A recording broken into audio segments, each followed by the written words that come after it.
আসসালামু আলাইকুম ওয়া রাহমাতুল্লাহি ওয়া বারাকাতুহু। সম্মানিত দিনী ভাই ও বোনেরা, ইনশাআল্লাহ আগামী ৩ ফেব্রুয়ারি মঙ্গলবার দিবাগত রাতে পালিত হবে লাইলাতুন নিসফি মিন শাবান বা শবে বরাত।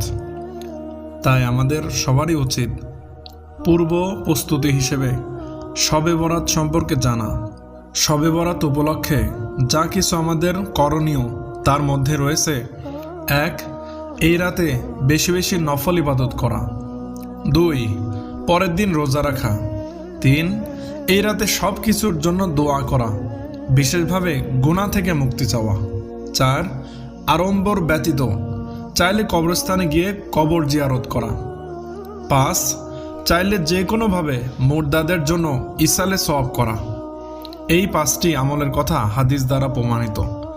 এর বাইরে মানুষ যা কিছু করে তা মানুষের মন গড়া তৈরি। পটকা ফোটানো, আতশবাজি করা, মোমবাতি জ্বালানো, হালুয়া রুটি খাওয়া ইত্যাদি মানুষের মন গড়া রসম। এসব থেকে বিরত থাকা চাই। আল্লাহ তাআলা আমাদের সবাইকে গুরুত্ব সহকারে এই আমলগুলো করার তৌফিক দান করুন। আমিন।